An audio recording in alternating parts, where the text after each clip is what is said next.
The final for real? The final word. The final word is Ja Ruby. I didn't know about that.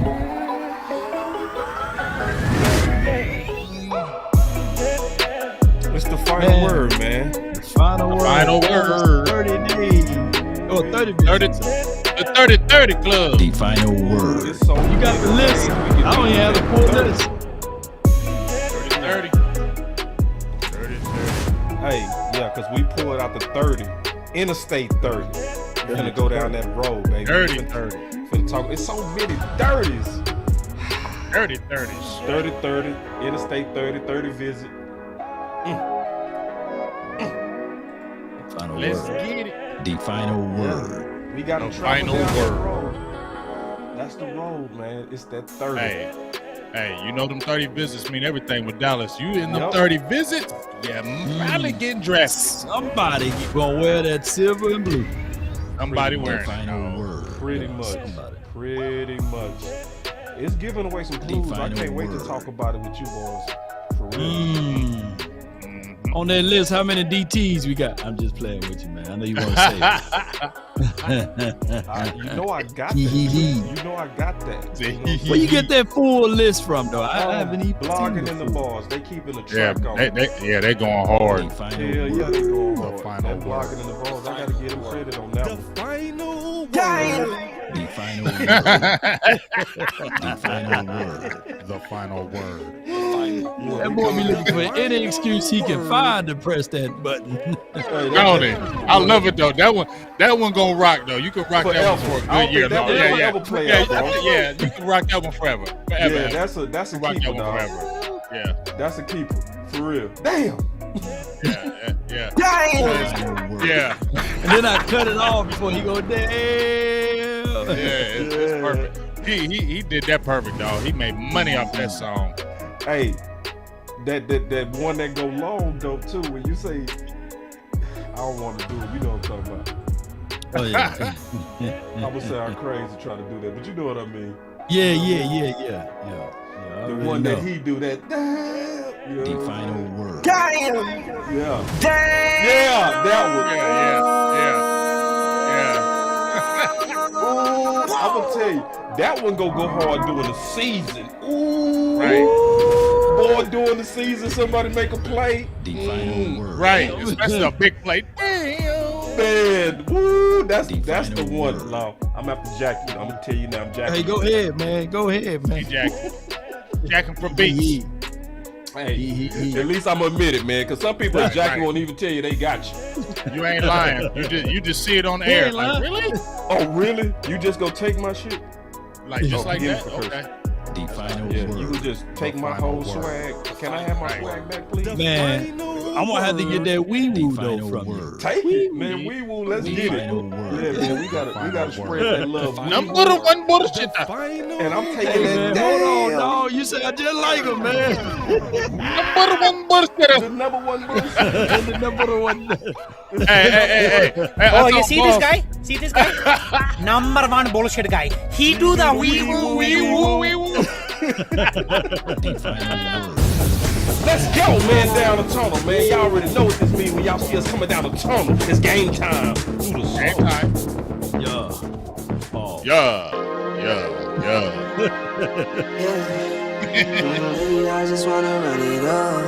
I do. Can we check or something? I've been really in the field, let up, yeah. I've been really in the field, let her rush, I let her feel. Lately, I just wanna run it I up. see y'all out. Don't need no deals, I make the deal. Have to take it to a meal. Lately, I just wanna run it up. Get in there. Yeah. Driving in Kinda check trucks. the I song. see you, James. Lately, Stay I safe, just my wanna brother. run it up. Regina. Count that too, count it up, count it up, count it up, count it up. Lately, I just wanna run it up. Need them ones, I need them fives, need them tens, I need that change. To the safe, got blues inside. Greens and pinks, it's all the same. I still save and roll my change. Take some losses when I play. Charge it Charge it to the game. Yeah, I'm with T Black, I'm with Revan now. I'm with Bay, yeah, I'm with Jay, yeah, I'm with Chuck and now. Still the same, not switching sides, now it's about loyalty.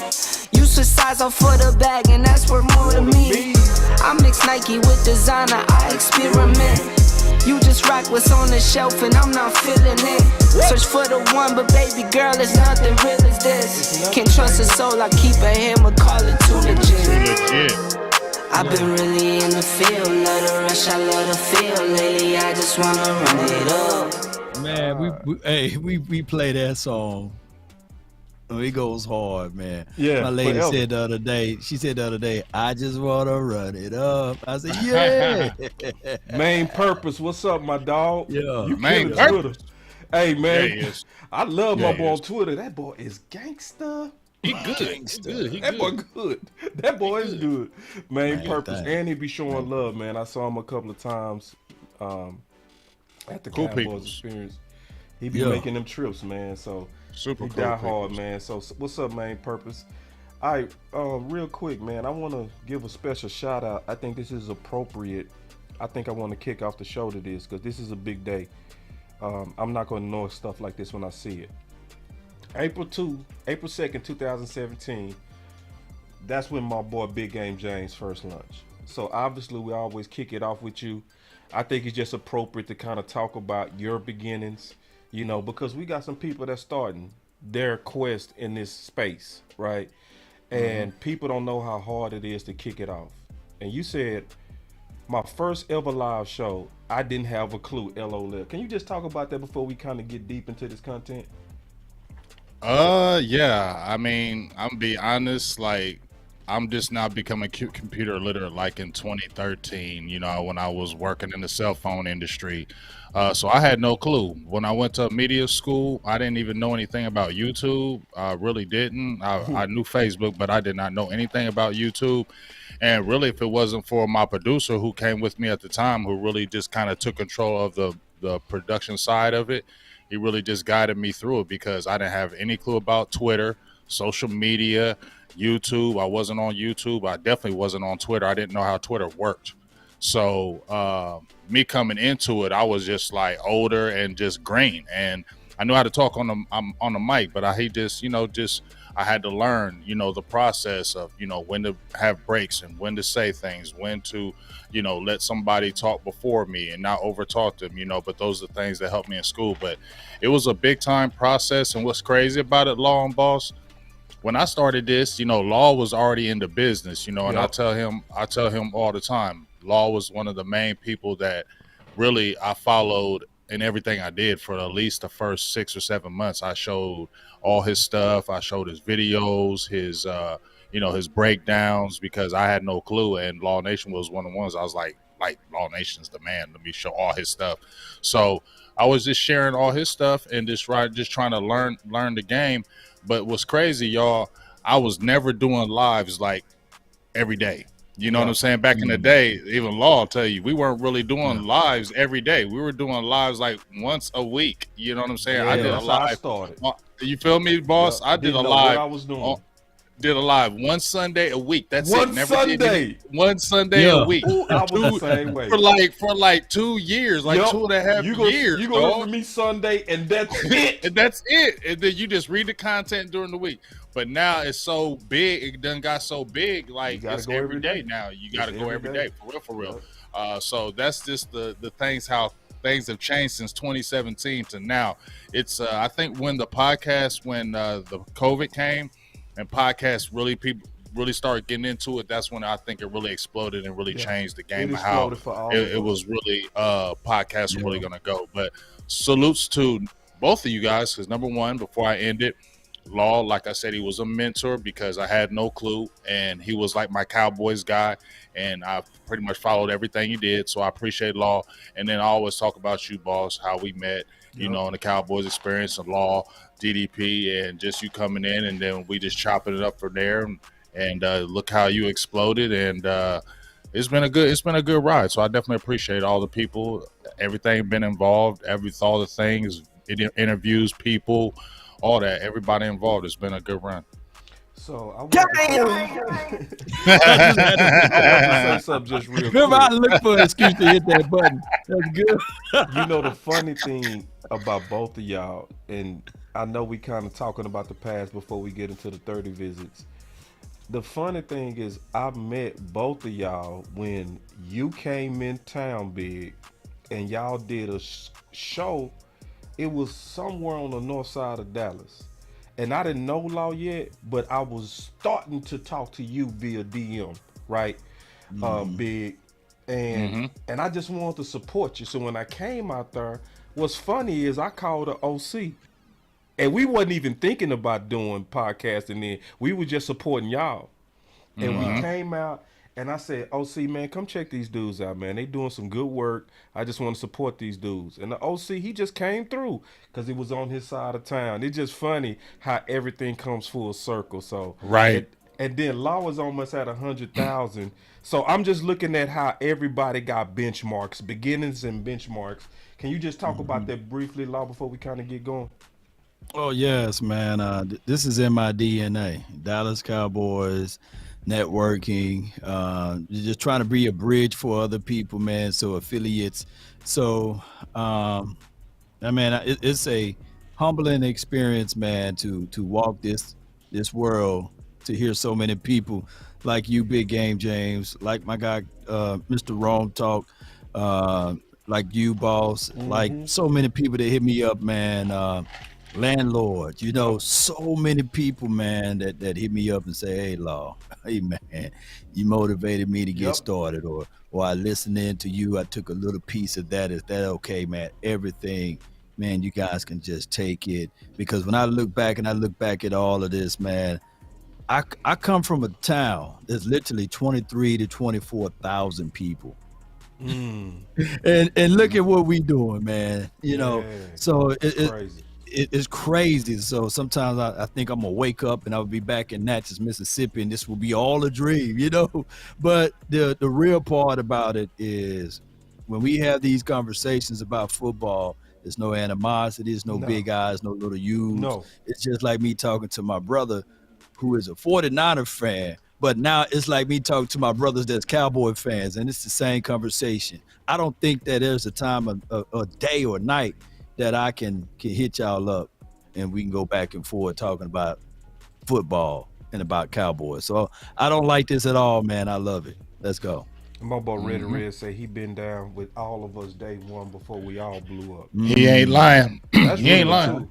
Ready Red has. Every now and then I'll go look at some of my old videos and you see the people who was there day one. Yes, you be like, damn, yes. It makes you feel good. Yeah, you was there when he was 5 people in them. You know what I mean? It makes you feel good when you see that, boss. Like, so anyway, those the loyal people. You never want to forget those them. Are the loyal people. Day one. You know what I mean? Yeah. D1. Yep. Put D1 in the chat if you're a day one person. If you're a day man. one, put it in the chat, man. Day one, put it in the chat if you're a day one. If you're a day 10, we'll give you. Yeah, if you're a day 10, say day one if you just locked in. How about that? If you can be locked in, we'll let you live. You day one. You know what I'm saying? All right, here we go. Let's get to what these people came for. We gonna start off with what's hot right now. Just keeping it real. This is hot. The Dallas Pro Day visits and interviews and the sources blocking the boys. I tweeted this. So we all know that these 30 visits are some of the biggest clues of what the Dallas Cowboys are likely getting ready to do. So we looking at it, if we look at the ranks, and we go talk about the ranks too, because they changed. I see y'all the day ones showing out. I love it. Yeah. I see y'all up in here day ones. Yeah. Even if you lie anyway and say you're a day one. Lie to kick it today, man. We give you all free lie. We gonna let everybody lie. Eastside Harold, what are you at? Eastside, you gotta put it down in there, man. You're D1. You definitely gotta. Yeah, he definitely day one. Oh yeah, I know you a day one. My boy Richard said, I remember you was rocking with West Coast. Yeah, you day one. Yeah, day one. Yeah, you was before day one actually. Hey. When somebody jumped in there and said I was with you when you was with producer G. Okay, you a day one. Hey, when they say man, Law, I was rocking with you before the beard. You day one. You a day one. Yeah, you day one. with the doggone 3-piece suit on inside the car. And my boy, you a day one. Big said, he said, I'm gonna keep it real. I got on 3 years ago. Hey, if you got on 3 years ago, you day one. Oh yeah, you day one. You got some years behind you. You a day one, but you day one. If you did it back then. But going back to these receivers, right?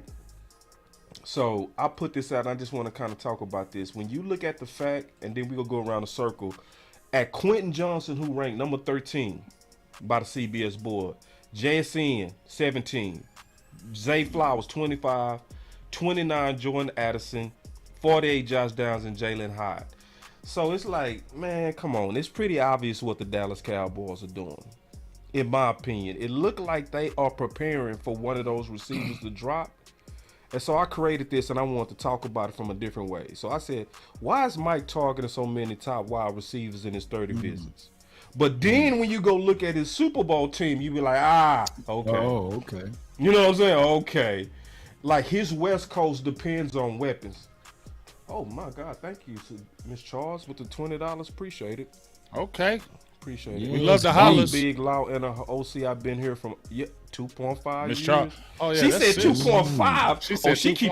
She put a Sis 0.5 been on there. her. Sis been there for a while.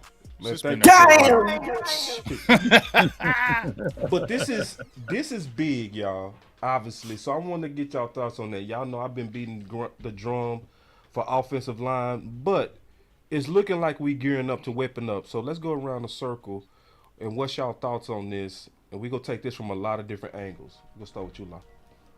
Well, here's how I look at it. A lot of people look at Dak Prescott as a negative connotation around this season because they say, well, he can't get it done. He can't win the big games. But I look at it differently. I look at Dak Prescott. Yes, they were 12-5 last year. Yes, he won eight games last season. And we lost 5 games or 4 games, however you want to do with the numbers with Dak Prescott.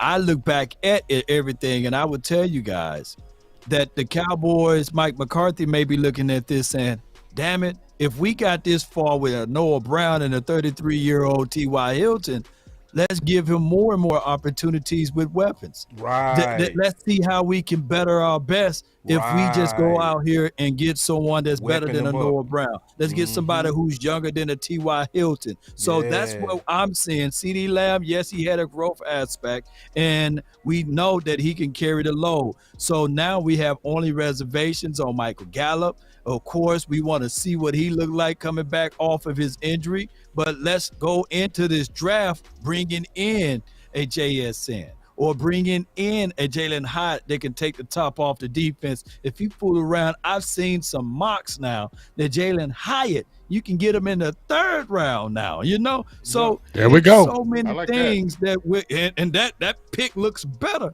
in the 3rd round juxtaposed to the 1st. But the value would still be there far as from what we've seen on tape, what he can and can't do. So that's what I like. And here's another thing. People fail to realize. They say, well, West Coast, you got to have a 6'4" guy, 6'3", 6'2". No, Donald Driver wasn't 6'2" or 6'3". No. He's right at 6 foot. Greg Jennings, he's 5'11". So now only the people that don't follow football closely would throw out the narrative. But when you do your homework like Boss and Big Game James, you realize everything is within reach. So yes, bring in those boys to make things happen. Let's go. Let's go. Hold on. Damn!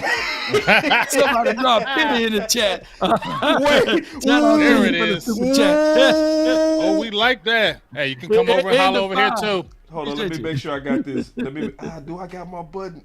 Damn, I ain't got my Romo button. Yes, indeed. Need the cash pronto. Damn, I ain't got that button on this one. But go ahead, Big. Appreciate y'all. Law pretty much said it all. Now, I think the biggest thing that I'm bouncing off of Law is when he was talking about the measurables with Greg Jennings and Donald Driver. That is the narrative that Mike McCarthy only drafts big receivers, and that's not really true, and that he's only just been productive with bigger receivers. That's not true as well. You can see the pattern of when the years go on, you get the bigger receivers, but Mike McCarthy is not been the guy that's so enamored with size that he won't go a different way. So I think that's what resonates with me when you see these other receivers that you mentioned, Boss. Those guys are like the 5'8", 5'9", 5'10", right? You know, maybe around the 6 foot, but they can do a lot of the things. Yeah. Donald Driver. We talk about Donald Driver. I mean, he was killing slot. Greg Jennings, but when you see like the Josh Downs, and then you see those type of guys, those look like those type of guys when you see the Donald Drivers and the Greg Jennings. So you look like and say, okay, that can happen. And plus, when you look at the draft the way it's forming right now, like you said, there's going to be some receivers that are going to drop. Law just mentioned Jalen Hyatt. We were talking about Jalen Hyatt in the very beginning, and I think you shared something, boss, from my guy. Oh, shout out to Mucho Boom with the $50 holla. Man, boys appreciate you, big. They appreciate you, dog. He They said appreciate 420. you, bro. I'm telling you, 420 man. on the Boys way. appreciate the I fact feel they boys appreciate you being a day one, bro. I feel, Like, for I real. feel you on the 420 holla too. You know, I'm there with you on the 024 all day. Appreciate But I that, man. Y'all show appreciate love you much. Dog, it meant But a you're lot booming to on the moon. Dog, it meant a lot for us who support you, big, to see when you started. Yeah. You know, I'm keeping it real. Like, when I saw it, I was like, damn. I probably wouldn't even be in the game if it wasn't for you, bro. Hey, I appreciate you. That's what we're here for, though, right? Yep. And look at it like this. Now, and I'm gonna finish this statement, but look at how I came in and I followed law, and then you opened the door for me, and now you've established yourself where people are looking at boss like, hey, boss, how can I do this? How can I do that? You feel what I'm saying? So I feel like it's your duty as a person, as a content creator, to be able to not just go hard for yourself, but open doors for other people so they can be great. And it ain't about you; it's just about the greatness of the community. You feel me? Man, I appreciate that love, that's a dog. mouthful there. Yes, indeed, man. And one of these days, man, the network that we present to the table, we all will be at the combine. We all will be at the draft. We will all be at Oxnard doing the final word, because I truly believe, man, there's going to be somebody to come through and drop the people's elbow down and say, hey, man, I just want to be able to support you guys and sponsor you all with the backing, because we see what you guys do with the little things. You know what I'm saying? And see, we master little things. Man, can y'all imagine, dog, man, if we really had the budget? Woo! We'll smoke just it. a third of the budget. Like, we will smoke it. Oh, like doing content full time. Oh shit. It'd be over, especially if we could go and do coverage. It would be over, and I think we all know that. I think we do know that. And that's not cocky. That's just honest. Yeah, it's not. I think we all know that. Yeah, because each one of us will have our lanes. Hey, ho, Miss Charles, coming with the $20 holla. You know, I love you for life, for sis. Yeah. But you get what I'm saying, though. We had that, y'all. Because each one of us would have our own lane to be able to do what we want. Oh my God! You could go to the breakdowns from OC, boss coming with all the realness and the deep narratives. Law coming with everything. Yeah, and I'm just coming. I'm just bringing the real. That boy Law, it'd be 20 laws. I'd be like, damn, Law got 8 videos that dropped today. How you do that, play. Dog? He don't play. Hey, but you know what though? 20 videos in one day. When do you sleep, dog? You don't sleep. No sleep till Brooklyn. Did I hear the OC? Yeah, you did. Hey, there he is. LL Cool J is hard as hell. What's up, OC? Yes, sir. Yes, sir. We over here being sentimental. Can we get back to football? Because I'm sick of being sentimental right now. I'm sick of it. We love you, big. We love you, big. But enough of this. It's all good. Hey, just to finish that about the what you were talking about, the 30 visits. You know, like I said, a receiver's going to drop in the laps, right? We kind of know that. We're going to be able to get a quality receiver. We're just wondering who it is, and now we can see now. We don't have to worry about the size measurables. We're moving away from the measurements. It looks like they're moving away from the measurements, and I think that's what I like about it. Stop putting players in a box with these measurements. Players can play no matter what the size and height. Just give them a chance. Ooh, I love it. Yeah. So it's a couple of things I want to kind of bring to the table. Now, OC, we were just talking in general. We want to get your input on it. We was talking about the 30 visits and the history of the Dallas Cowboys with the 30 visits, and the fact that they putting a lot of resources on the receiver. Now, I got the 30 visits, all of them too. I even broke them down from quarterbacks, wide receivers, guards, and tight ends. All right, so I got it pretty much broken down. So it's no way you can look at this and not see where they spending their time, bro. It's pretty obvious that they putting the majority of their resources, literally, they putting the Dallas Cowboy resources at receiver. So we want to get your thoughts on that, big dog.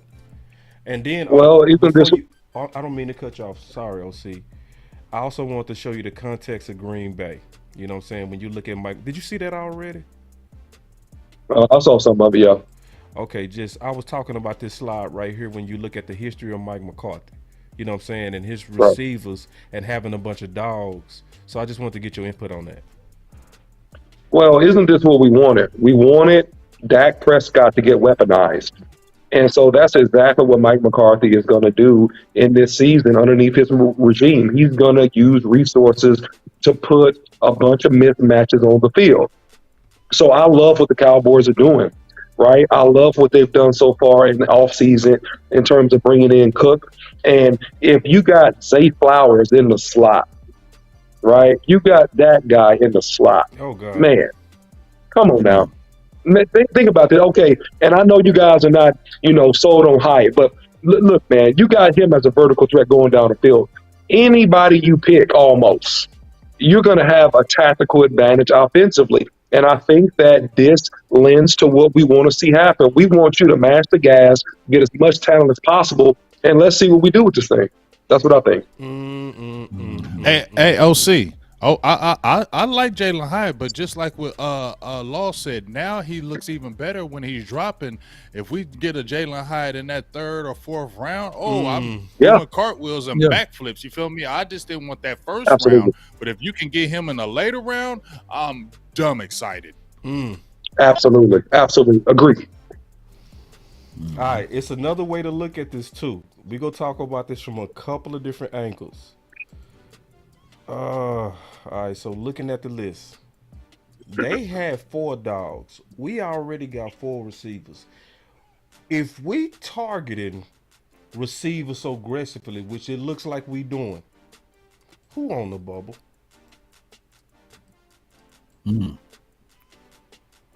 Yeah.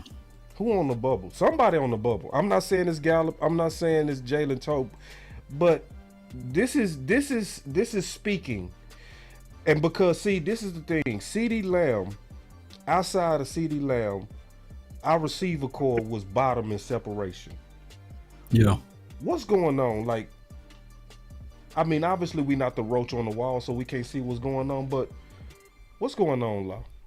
Well, it's also making sure that you cover everything, cover the spread, and when you got Brandon Cooks or what have you, he's a guy that you have to worry about on the tail end of the season with concussions and soft tissue issues or whatever it may be. And then with Michael Gallup, of course, he's coming back from now another off-season surgery that we know Michael Gallup to be a nice option at third, and now last season he was elevated to the second option, so you still have your reservations on that. And then Jalen Tolbert, who we had high expectations of Jalen Tolbert, but we never got a chance to see him out there on the field. And then the one time that we did seen him out there on the field, he lined up on the opposite side of where you're supposed to be at. He was trying to play DB. So I just look at it like this. The Cowboys are leaving no stone unturned. I get it. Iron sharpen iron, steel sharpen steel. And when you bring in these younger guys, they should be hungry. But it won't be easy for those guys. You still have dogs, man, that's on the bottom end. Antonio Callaway, Simi Fihoko, he should show us something, as well as Brandon Smith. He was catching everything in training camp when we was out there, a bigger body type of wide receiver. Also, you have Dontario Drummond. So all of those boys, it should make a wonderful room for us heading into the 2023 season. So it's a lot of people on bubbles. Who on the bubble? Yeah, I think, Law, you mentioned all the people that will be on the bubble. That's what I think. My bad. You mentioned everybody that's going to be on the bubble, man. Because if one of these receivers come in here and they draft one, man, they are going to push one of these boys out. Because here begs the question to the panel: how many receivers do you carry on the team? Mm-hmm. How many? Right. 8? 7. No. 7? No. Okay, well, then we know somebody got to go. Right. And so Simi Fioco and Drummonds in particular, I think will probably be your bubble guys. I think that Tober will get a little bit more rope, but if he was playing horrible, he could get cut. He could get put on waivers. So, it's a competitive environment. And so we're seeing the antithesis of what we saw with the defense in terms of Dan Quinn drafting players in certain positions, creating a lot of competition, AKA in the secondary, AKA in the defensive tackle room. And so now you're going to start to see some of the same things happen at the receiver position. Man, I appreciate you rocking with us, man. It sounds like you fighting with that voice. We go take it easy on you, OC. Yeah. We go take it easy. Oh, Yeah, yeah. I am. I am a little bit. Hey, I am boss. a little bit, but I'm okay. I see you fighting through it. We go take it easy on you. I'm gonna ask you less questions. Oh, you hey, fighting. before you go, big game, James, think up? about this too. This also weeding out the Kellen Moore guys and the Mike McCarthy guys, right? Because you know how you played the sport balls in big game, James. Yep. Sometimes as a young player, you will use the excuse of not knowing the playbook for you not getting out there, right? Right. Now Mike McCarthy saying, okay, we take away that issue. Now I just need to see you produce. You can't use that I don't know the playbook anymore. We're going to make it simplified. We're going to see who got the best talent and break the pool stick, put it on the table, may the best player win. I love this. Yeah, I mean, I like it as well, but I'm gonna go with me for what's this pressure too. I think it's Michael Gallup. Me too. And I think because when you look at the contract he signed, really it was a 2-year deal. Yep.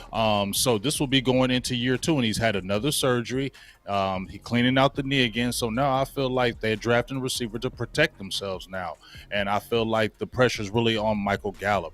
I think they're going to give, just like what OC say, Tolbert a little more leeway because, he was a rookie last year. He's in a new system with Mike McCarthy. Let's see what you do with this. So we'll give you every opportunity to show what you can do.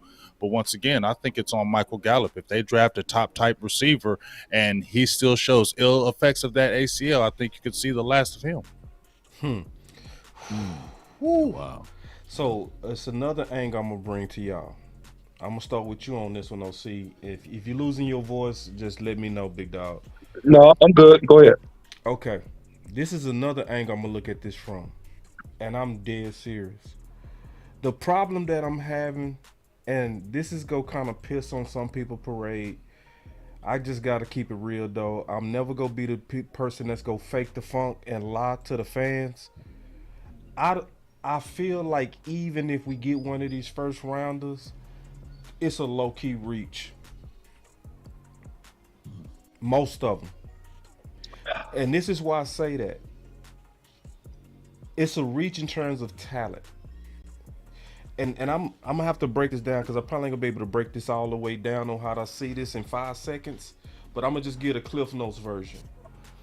This class is not even close to as good as the class from last year.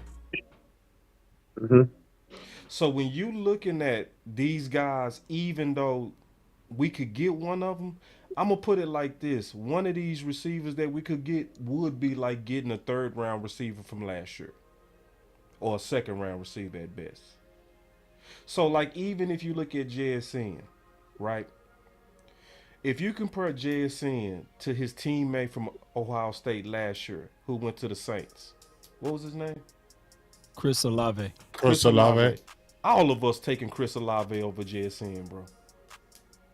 So when you look at it that from that dimension, I like it because it helped Dak, but I kind of don't like the strategy. Am I tripping, OC? I think you're tripping a little bit. Okay. Yes, a little bit. Yeah, not fully, right? Because I mean, if you got Quentin out of TCU, you got Zay Flowers, right? And I would even throw in a 1B on this, Jordan Addison. You got Zay Flowers, Jordan Addison. You got slot guys that can make people miss in a phone booth. Zay Flowers in particular, extremely explosive, extremely hard to cover. He's going to be a problem if you use him in the slot versus almost anybody in the league. He's going to be a problem, right? Hold on. So, wait. Hold on. I got to read this comment. I'm sorry, OC.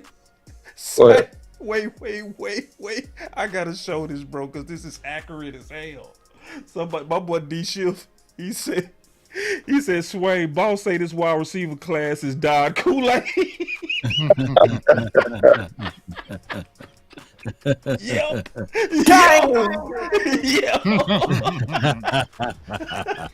Well, go ahead, don't see my bad. That was fire, bro. That was fire coming, dog. Go ahead, don't see my bad. No, man, I'm pretty much done. I mean, I think it's a couple guys that you could get that are viable, bottom of the first round, top second round guys. So that's why I say I think you're tripping a little bit. So, and I named those two guys in my opinion. Okay. Let me slide in and just say this right quick. All right. If you were to pull up the receipts for this wide receiver, 72 receptions, 1,444 yards, 4 touchdowns. That's Chris Olave. Yeah. And if you talk to Chris Olave about the wide receiver core, and this is not tongue in cheek, he would say, and if you watch a lot of Ohio State games, and I'm not saying that you didn't, boss. But a lot of people say that JSN was the best wide receiver out there, and Chris Olave would say, "Yeah, I'm cold, but that JSN dog, he just nasty with it." Now, Big Game James, I'm gonna defer to you. You the state Ohio State resident guy. You know? Yeah. I ain't buying it, Law. I ain't buying it. No, I'm with you. If Chris Olave had a better quarterback over there, what would those numbers look like for the New Orleans Saints, man? The dude had 1,000 yards in rookie season. He got 72 receptions. 72 receptions.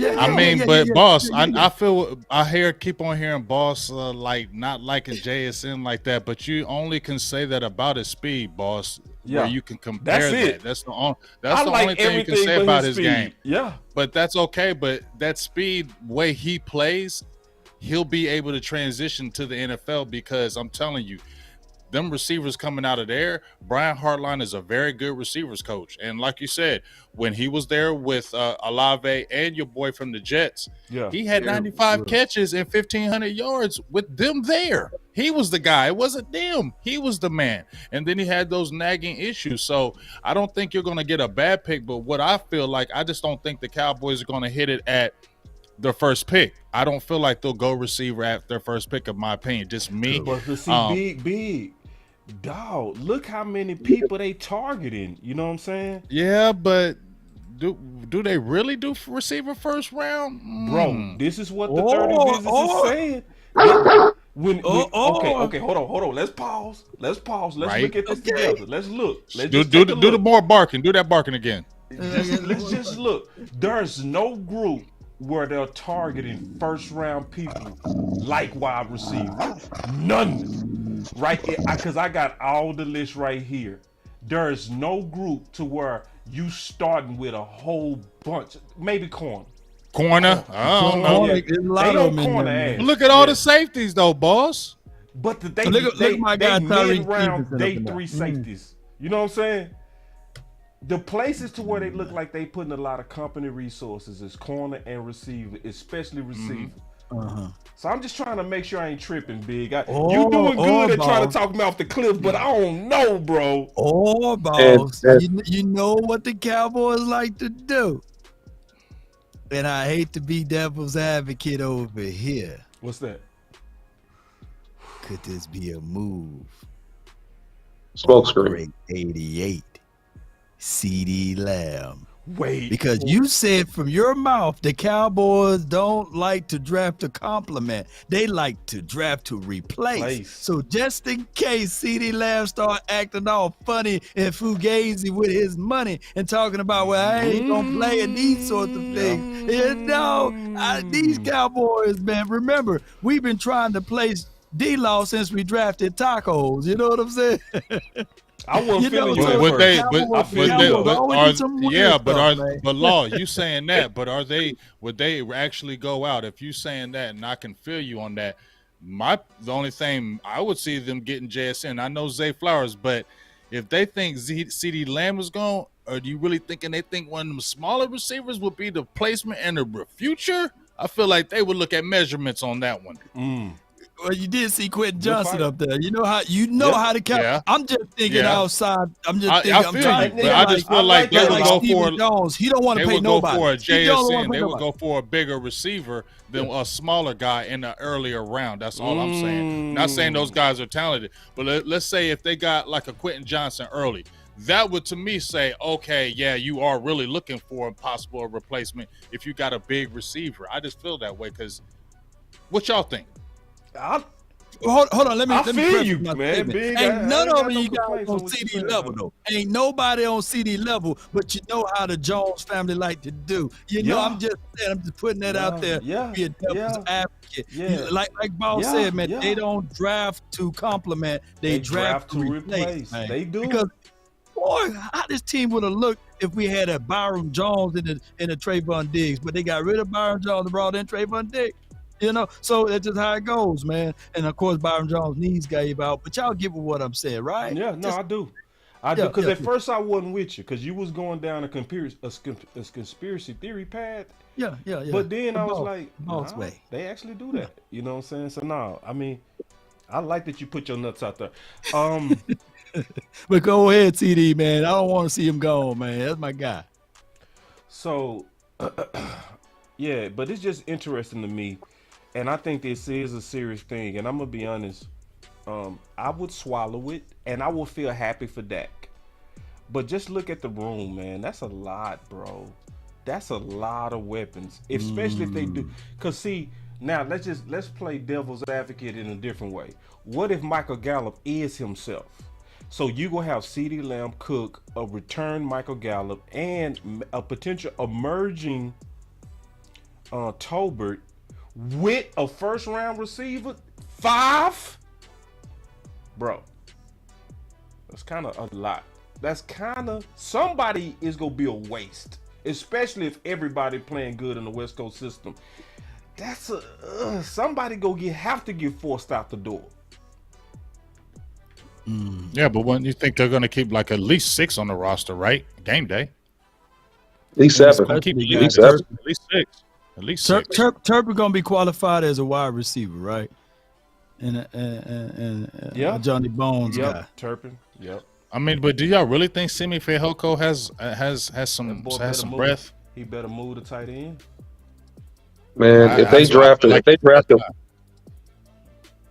if they draft a wide receiver, Simi and all these other guys that's not named Cook, CeeDee Lamb, Gallup, they better play out of their mind. That's all I can tell you. They better Exactly. play out of their freaking mind. That's it. That's the only answer. You better play out your mind because everybody is up for evaluation. Yep. That's how I see it too, OC. Wild. Callaway is my sleeper though. Antonio Callaway. Y'all write that name. I like down. that. Ooh, From the make, Browns? make your case though. You can't just do Yeah. that, Law. You got to make the Oh, whole no, case. I want to hear I this. mean, I like it though. he's a guy that has some hiccups in the league, of course, with that 420 stuff and some other things. So now you remove all of that off of his resume because you can do that. Yeah, you can And now you got a guy that's similar to a fashion to a Brandon Cooks. They got the short area quickness, got speed, can run every route in the tree. He's not a tall, burly guy, big burly guy, but he's a nuanced route runner that can take advantages of the opportunity. And I think that a fresh breath air, you know, a new scenery, a new scene, a better quarterback throwing him the ball, he could knock some people off that list. He's better than Ontario Drummond, right? He's better than He's better than Simi Fehoko right now. He's better than Jalen Tolbert. He's better than Dennis Houston, right? So that could be the guy that can step in and creep in, and all of a sudden, you be like, man, who is Antonio Callaway? This AC is blowing good over here, you know? So Mhm. yeah. A lot of that people not AT. even knowing what you're talking about with Antonio Callaway. Right. So Antonio Callaway, to give a little bit of background, he got in trouble at Florida, but he had first round talent. There you go. Ooh. He had first round talent, like for real. Like he had first round talent and was paraded as a first round guy. But he slipped bad in the draft because of character issues. And what Law was saying is what he got in trouble for, even when he was drafted to the Browns, is not an issue no more. It was marijuana. So it's like the things that would cause you to be a trouble boy in the past is not a trouble no more. That's a true good sleeper. I feel you on that. Yep. I Yep. feel you on that. I mean, he can sneak right on in, and then it could be phenomenal. Now, on the low end, he can be just who he always been in the last year or so. But it's one of those things. Now you making a good case because this me. I talked to Coach Marv about this behind the scenes. See, the thing about Antonio Callaway as well, he got some production with the Browns. Yep. He got experience. Go ahead, Big. Oh, and I'm just saying, you know, I get to see Cleveland games out here, and he was a player for a little bit, but then they started having issues with the quarterback. But he was making plays, Yep. but he had a little bit issues with Cleveland too. So that's where, you know, it's, man, the talent is phenomenal. Can he ever get his head straight? Right. Because Law is saying the talent is phenomenal. If It he is. could ever just really get on the field and be consistent, you could. If you go to some of those Browns games where they actually let him play, he was turning up. So, and he's got good size, speed, all the measurables that you want. So I agree with Law. That's a definite sleeper. But like OC said, if they draft one of these receivers early, it's putting the blast on those guys that, hey, either you make plays or you're not going to be here. Day Walker, an ex-receiver, he played receiver. He said, I think Callaway can be Antonio Brown-ish. Now, he's not calling him Antonio Brown. See, I want to defend. They going to run with that. They going to run with that. Don't get, he's saying ish, so he's saying they have similar styles. Come on now, don't get crazy, y'all. But see, I want to also showcase one thing, too, just real quick. That's going to move us in a couple of different topics if y'all ready for this. Would you rather have Jalen Hurts or Dak Prescott? Did y'all hear that? That boy Law crazy. Oh, hold on, wait. You gotta listen. Listen. That's Law behind the scenes. Law crazy. Listen to this. Hold on. Let me play it. Let me get it right. Dog, this had me rolling. I've been literally crying at this all day. Listen. Would you rather have Jalen Hurts or Dak Prescott? Shut the fuck up.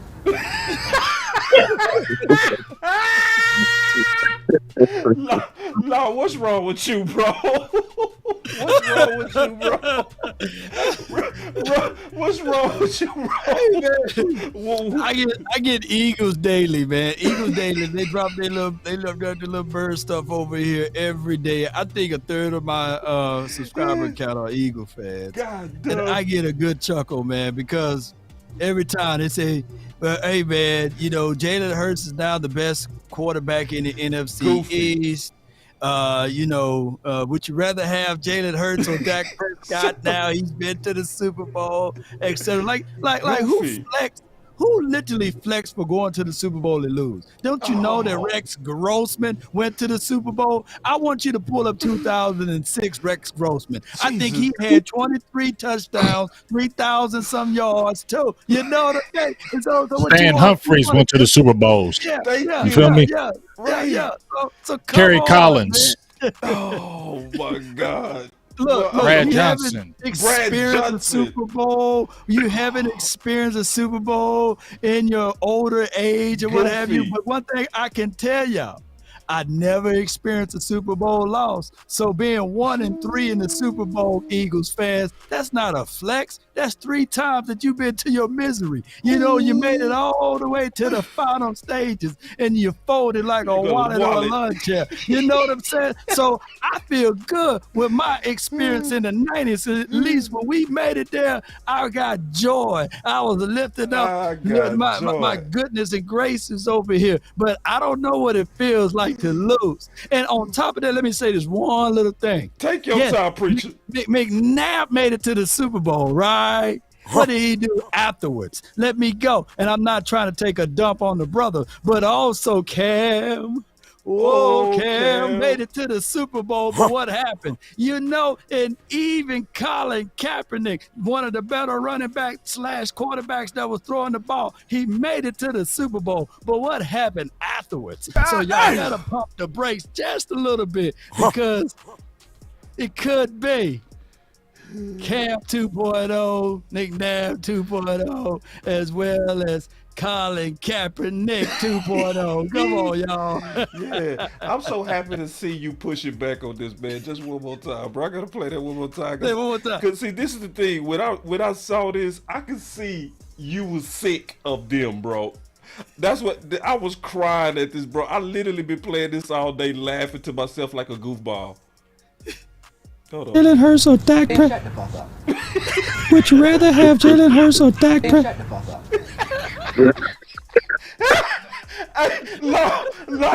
Long boy was dying, boy. I said, this boy Long is, because that's Long voice behind the scenes, bro. I was crying at this dog. One more time. Would you rather have Jalen Hurts or Dak Prescott? All right, man. So,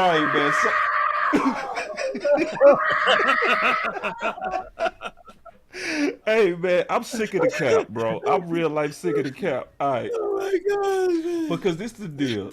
I'm going to be honest. I did a whole show. I'm going to throw this out here, too. Hey, boss, hold on, boss, before you go one more time, man. Let me just say this. Look, we did like a 5-hour show, man. NFC East Roundtable, literally 5-6 hours. And they called Dak Prescott Regresscott, right? Oh my God! So they failed to realize now. You know I got it up here now. You know I got it up here. You Dak Prescott last season was 2-1 versus the NFC East. And on top of that, you calling the man Regresscott when he put up 40 on your team. So if he regressed and put up 40, and the last time y'all beat the man is when he had a hurt shoulder, it was before the pandemic. You know, people were walking around normal. Nobody had masks on their face. You can go in and out of stores and everything. It happened way in 2019. That was the last time y'all beat Rain Dakota Prescott or Regress Scott. Don't you know that's been many moons ago? Man, he owns the NFC East. He's 27-7. He's 8-2, or really 8-3 against the Eagles. He's 9-2 against the Washington team. And come on, man. And they had the nerve and the audacity to put doggone, what's that guy, Danny Jones, ahead of Dak Prescott when he's 1-6. He's 1-6 versus our Cowboys. How can he all of a sudden trump Dak Prescott? And Jalen Hurts, he never beaten Dak Prescott head to head. Now, I digress because y'all said that he regressed. Come on, man. I'm loving it. Ooh, Law is on the tag. Do y'all have anything to add to this war? Nope. OC? Man, look, the only thing I can say is celebrating losing in the Super Bowl, man. It's like being happy about getting married, but then your wife says she's tired on your wet night. It don't work out too good. Wait!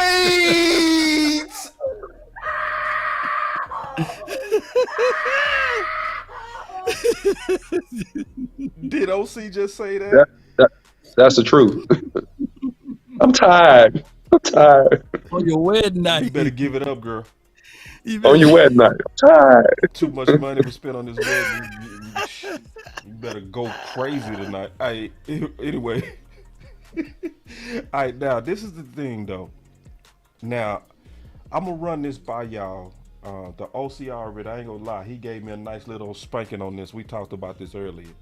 But I got a pretty wild, I wouldn't say wild, I'm thinking outside the box, right? And I did a breakdown of us targeting quarterbacks that could potentially come in here and be like a Hurts. Now, I'm not saying they are Hurts. I don't want y'all to think I'm taking a dig at Hurts, because we ain't doing that. We trying to get better. Right. I'm looking at the style of his play, because I call Hurts, and I'm not insulting him when I say this, a wildcat quarterback, right? So where basically his legs are dangerous, very dangerous. He had just as many attempts as Pollard. That's aggressive. That's using your quarterback like a running back. Philly people ain't gonna say that because they delusional and they trying to make him God, but we know he not God, But I threw out this idea of having a Hendon Hooker type to push, and I was just keeping it real, to push Dak, get them active, give us a change up like Taysom Hill, get those guys some experience, which would also help in contract negotiations, honestly, against Dak. So I want to kind of open it up. I'm gonna start it off with OC. Look at the OC. The OC. Wow, look what he do, bro. He do. Look, I said I was gonna open up with the OC. I look, he done snuck off. Should we just leave this camera right here until he come back to just show him that that's unacceptable? But I want to run it by y'all real quick with all jokes. Yeah, hold on real quick. Look, he tried. Let me see. Did he sneak out? Yeah, he stuck up. All right, so I want to run it by y'all and get y'all thoughts on that though. I got my pet cat already, but I want Big Game James. I want to hear you because I don't want to follow behind him. You know, well, I'm going to follow behind him, but I don't want to have the same guy. But go Big Game James. I want to know who you got.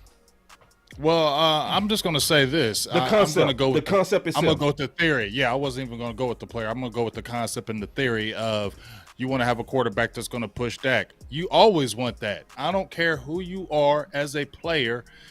You always want to draft somebody that's going to push the next player. That makes them better. That's why you have these top colleges and these top teams because they get the best players. Why? Because guess what? If you ain't doing it, we got somebody right here going to be right here putting that fire on you. And I totally agree. And I like the Hendon Hooker, and I know who you're probably going to talk about, Law, who you're probably going to say. So I'm just going to wait till you say it. But yeah, I totally agree with that. I think especially with the Hooker, and he's coming off of surgery. So I hope and pray that he falls because of the surgery and that he's able to come in there. But I think this will be the perfect type of fit for the Cowboys, especially at the backup position. A young guy, live arm, good size, can scramble. Why wouldn't you like something like that? And you could probably put him in some packages. You feel me? Maybe here and there. That's what I said. If you draft him, you can have Dak and then throw him in some packages to confuse the defense because you haven't seen him. So I think something like that would be very, advantageous for the Cowboys to make happen. Please, I'm going to say this once again, and I could be totally wrong. Stay away from that Max Duggan or Duggan or whatever. That's the Andy Dalton vibes. That's what I'm going to say. I actually like him big, but that's another story. I don't. Andy Dalton vibes. Andy Dalton, the redhead and all. I'm with you. Now, but let me tell you why. Let me just make a case. I'm not making a case for him as a quarterback. I'm more so looking at him as a weapon, right? To where, with that 4.5 speed and just watching him play and the way that he was able to basically, in some ways, use like Hurts. And he said himself today that he models his quarterback style after Hurts. You know what I mean? So I like this type of offense, or RPO type of offense, where he can take off with his legs, use that 4-5. Because I'm going to be honest, man, I want to run these dudes into the ground. Is that bad? You know what I'm saying? To where I want to use my second string quarterback, but the OC gone. But I want to also raise a point that the OC raised against me. And it was a good one because he called me about this. He said, "Boss, I saw your show. You taking a risk." And I'm going to just tell you what he said. And then I was like, I can't fight that OC. He said, "You asking for a circus." I couldn't fight that. He said, "You asking for a circus in Dallas." He say, and I was like, yeah. I was like, if we was a pure organization, we could do this. If we was a football organization, we could do this. But in Dallas, look at what you do. What was you, bro? What was you doing? I had to go blow my nose. No, that's what you. You know we go my high nose. side. You know I'm a high side when you know we go high side when you leave. But now I had to go blow my nose. No, I'm talking about this theory, bro, of this Max Duggan theory with this Hooker theory, and I was telling them how you was basically maneuvering on the ideal itself and giving a good case against it. Can you talk about that? Yeah, I wasn't maneuvering on the ideal. I just think that because of the culture. Ideal, bro. No, actually, I told you that in terms of football and scheme wise, it's a good ideal to have a good running RPO type scrambling quarterback. But yep, Dak Prescott doesn't have his extension. He's been under tremendous fire for leading the league in interceptions. He was named after the season by DallasCowboys.com. Okay? So all these things will lead to a circus. If you draft a quarterback in the first two picks, it's going to be a complete circus. Because anytime Dak Prescott has a bad game, throws a pick, farts, sleeps, or winks the wrong way, everybody's going to ask about this guy. Yep. And they're going to be, hey, what about this rookie? And God forbid, you put him in a game like you used to do with Taysom Hill out in New Orleans, Yep. and he makes a big run, Oh. or he has a play action pass and he launches a go route to CeeDee Lamb. Oh. Oh my God, it's going to be pandemonium. Facts. And I think that Mike McCarthy does not want the circus and the distraction, because when they ask Jerry Jones or Stephen Jones about this, they will not shy away from Controversy. absorbing the limelight. They're going to say, oh, he looks good. He has tremendous promise. You know, hey, our starting quarterback, he got to play really good. He's going to say some dumb stuff like that. Yep. And it's gonna be on First Take, on all the big networks, and they're gonna be talking about it every single week. So I think if you want to have continuity and confidence with your quarterback, then man, you don't do that. If you don't care and you want to put pressure on Dak Prescott, and Dak Prescott is gonna be PO'd if you do this, but he gonna handle it like a G. He's gonna go out here and play very, very well if you do that. To your point, Boss Cowboy, he responds to pressure well. However, there's a line between pressure and disrespect. And I think that might be a disrespect line that his price is going to get so high, he's going to make it very hard to extend and to resign him. He's going to be like, yeah, I'm a ball, screw you, and I'm taking this 450 from somebody else. That's what I think. 450 million. It's already like that. I think it's like already a like fart that, to me. OC. He I farted think on that's my already. head. I think he's already like that, OC. Right now. Yeah. What you mean? No, I explain think- that, big. I feel like there's already tension. I Yeah. feel like I don't know Yeah. how much longer. In my opinion, Yep. I don't want Dak to leave, but I don't know how much longer Dak's going to be here. In my opinion, because I feel like there's tension. There's been tension, and this extension right now. When we heard him talk about it, well, wait, maybe we'll do like Stephen Jones and we'll just see if it happens like that. I just feel like, you know what, you just better watch these last couple of years, because I don't know if Dak is going to be here for the long term after this. Just my opinion. It's a very turbulent type of talk track when you talk Yep. about the quarterback playing Yep. for the Cowboys. Cowboys. And there's always be that moment where the nation be divided, like the Great Divide ice cream, right? There'll be always Dak Prescott camp people, and there will always be the ones that want the other quarterback here. And we've seen that last year as Cooper Rush troops were all everywhere, man.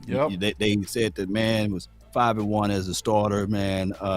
They were comparing him as Joe Montana, Dan Marino, and go back, just type it into the Twitter comments crazy. there, and you will literally see people compare Cooper Rush to Joe Montana. Oh, and Dak hell Prescott no. could learn from Dak Prescott could literally learn from Cooper Rush. from Cooper Rush, Oh my and just look at how he delivers, look how he commands the team, and we just seen it the other day on the national championship game, right? Facts. You know what I'm saying? So Oh, that's just how it always would be, the great divide. The Great And Divide.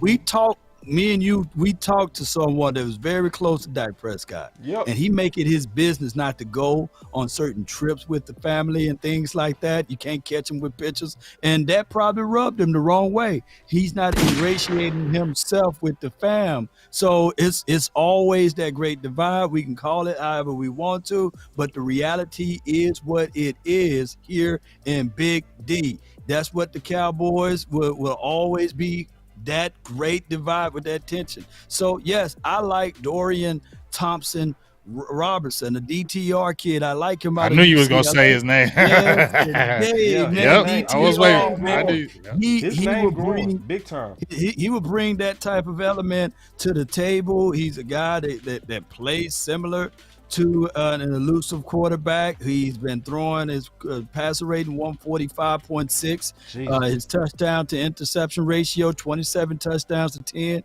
last season. The season before that, 21 touchdowns to 6 interceptions. So we've seen that out of the kid. His passing completion percentage right at 69.6. That ain't nothing to sneeze at. So I would love to see this kid in a Cowboys uniform in the later rounds. You can pick him up as a quasi steal, dare I say. And Duke can look at his highlights too. And Duke can hurt over people, jump, flip into the end zone, do all of those things. He's a 5th-year senior, so he's been around the football for a long time. Now, if they do decide to go with Max, who is one of the fastest quarterbacks coming out of the draft for the 2023, it would be the same thing. That you will have troops of people saying it's max time, y'all. Now Anytime the ball that's the is one you don't incomplete. want to do, Law. That's the Yup, one you that's don't the want. one you don't. But that does not- If OC is talking about you don't want that, that's the one you don't want to draft because you know I'm a big. I already know. I I already know why. know. We've Well, been if going he through gets the any 7 kind years. of time, yeah, y'all already know. That's why no. Bro, I'm you. old enough to remember when the Cowboys drafted Benjamin Anthony DiNucci. There were a ton of DiNucci. They disappeared. I see some of them still in the chat because I got a good photographic memory. But they might have forgot about what they said about DiNucci, but I didn't. And they said, watch, DiNucci is going to come in here. He's going to take Dak Prescott because DiNucci know how to read defense. Dak don't know how to read. Oh, DiNucci is a better quarterback. He is the second coming of Aaron Rodgers. Think of it, how he flipped the wrist and how the ball sails. He will be better than Dak Prescott. Watch, mark my words. And where DiNucci at now? And where are those people at now that was saying all of those things? Remember, just for a spoonful of games, I think it was preseason or something like that. Those same people, because I don't forget, said that Andy Dalton, man, he's better than Dak. He just never had the weapons around him, and now he coming to Cowboys land. He's playing in his backyard. He went to say yo, and he's gonna light it up. Mark my words, Law. Andy Dalton is better than Dak Prescott. And where are they at now? They just disappeared. They got every word and every syllable to write me a 2 or 3 page paragraph on why Andy Dalton, why Ben DiNucci, why Gary Gilbert, and why Cooper Rush is better than Dak, and even why Kellen Moore was better than Dak. But when I look back, all I still see is Dak. What's going on with this picture? Man, listen, the thing that you said that's really, really impactful and something you didn't say, Law Nation, is that here was the most damning statement. When Cooper Rush won those games and Dak was ready to play, the statement and the question was, should we continue to start Cooper Rush so that we don't break momentum?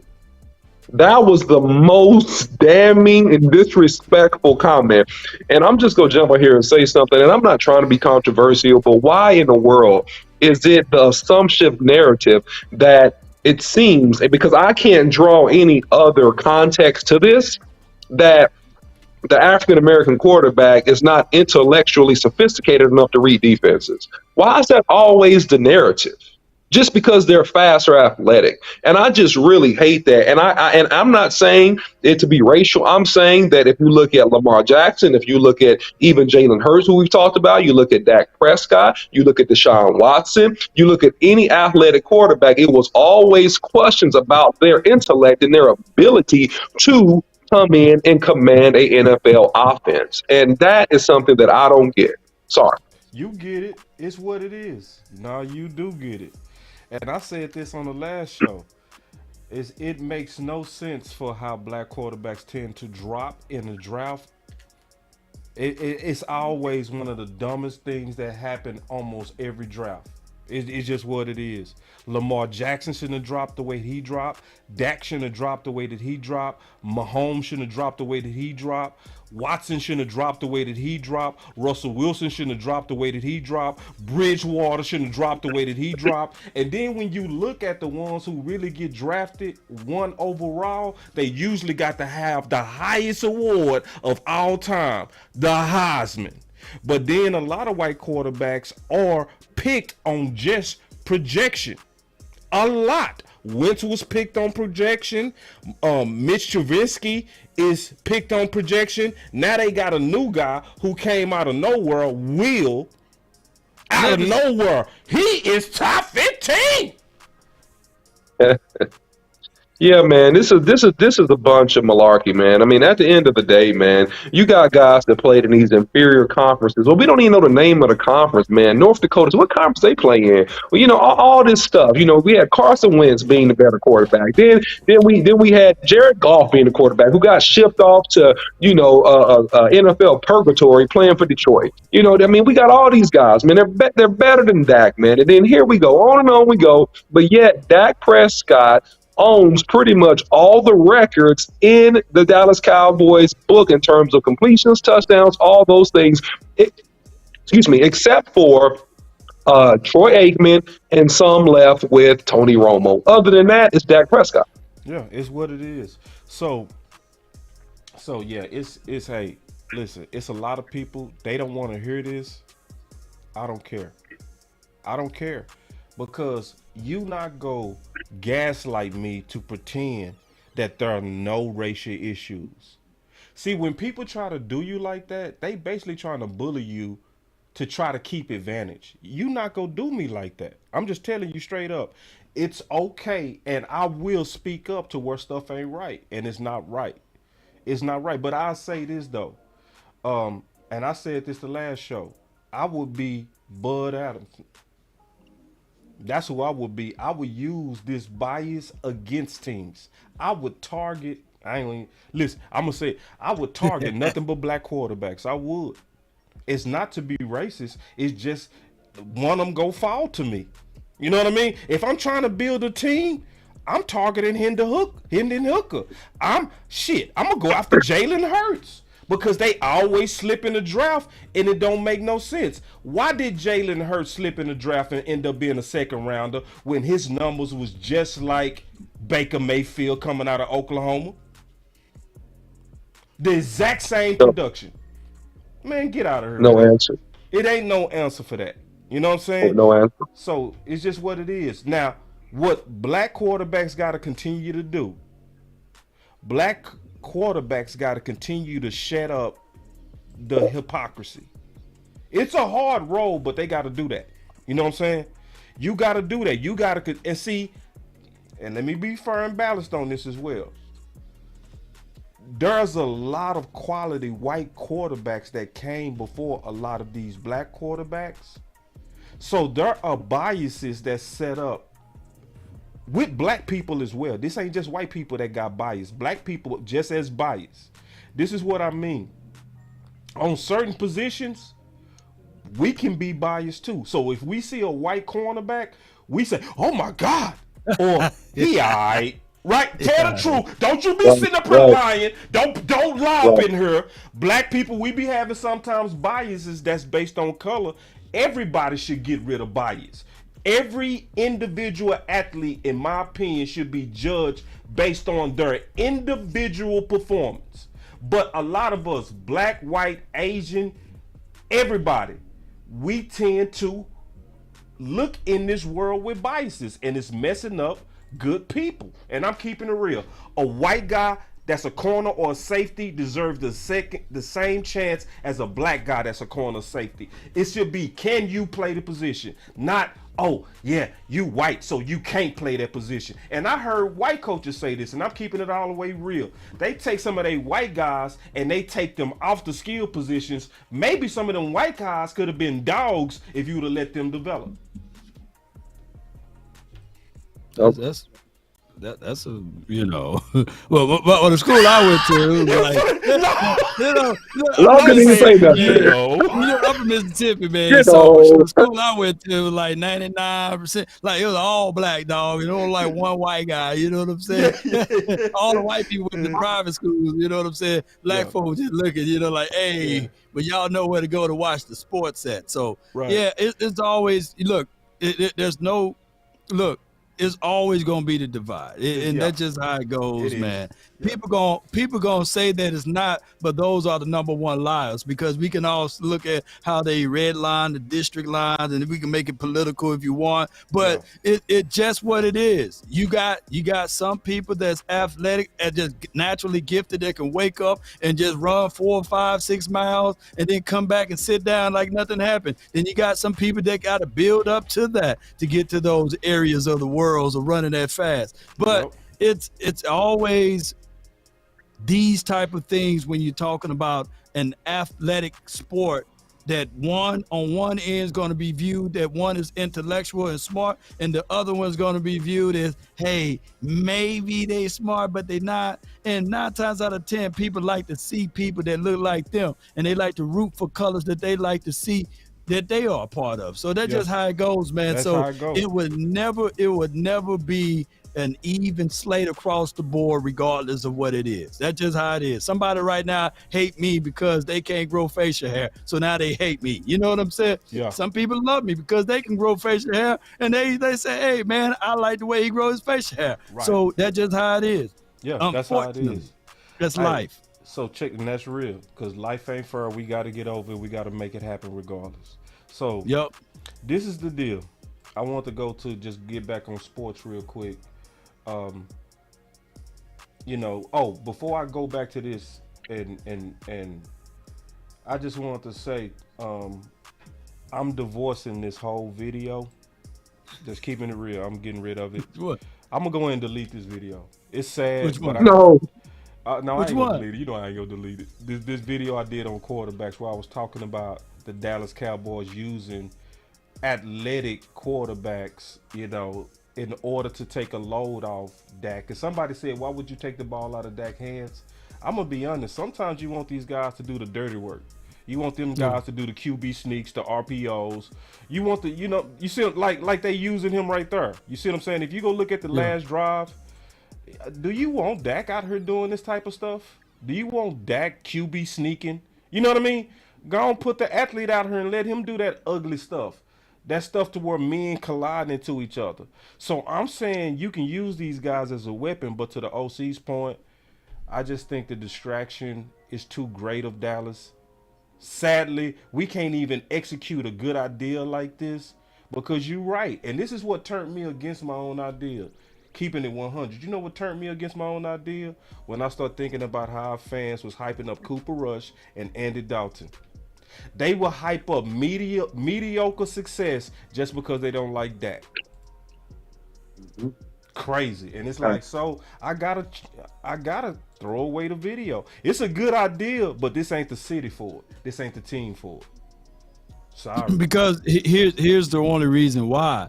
Because the owner will sit back and allow that fire to grow. Yeah, he'll allow the fire to grow, and he'll milk it, because the bottom line is entertainment. Yep. And the Cowboys is a polarizing organization. You remember, even going back to Roger Staubach, they wanted the backup quarterback there. And then when they wanted Danny White to start, and then they wanted the backup quarterback to Danny White. And then when Troy was here, Steve Wash and all of those boys, of course, Steve Wash got on.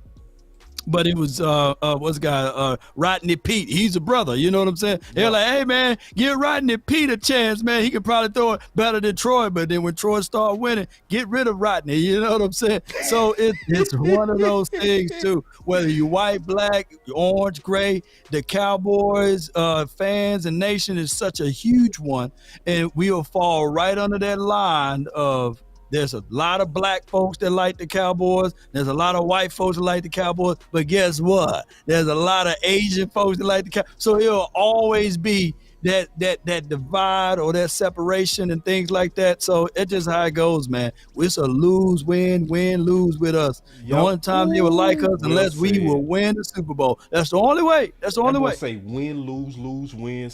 Ooh, see, that's so deep. See, check this out real quick. A couple of things. I want to first say, don't ever say I don't get talked out of stuff. Don't ever say that. Don't ever say I don't lose debates, because I lost this debate. Like, the OC just clearly.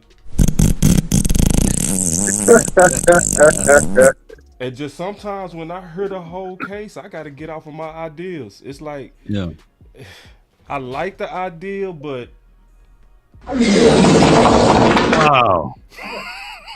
And it's not that, boss. I'm gonna just say this one last thing. The ideal is great tactically speaking, but for the scenario, it's not functional. Yeah, that's what it is. It's a great strategy ideal, but everything considered, I don't just think it's not as functional. That's all that is. Yeah.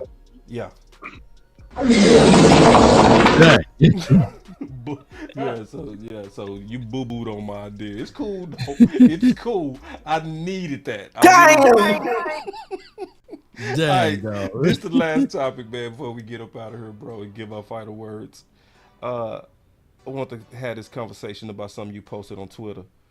Um, he said Cowboys draft. Well, you shared it. You shared the Sports Day Cowboys, and you was looking at Cowboys draft position preview. Would defensive tackle help Dallas defense improve? Start with you, Law. Yes, we look at what Osa did last season. He had 4 sacks from the inside. I think he led the team with 4 sacks. But can we get better than that department?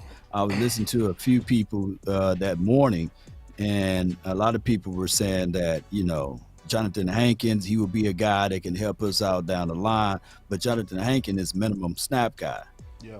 So he's anywhere between 22 to 25, and then law of diminishing rates of return.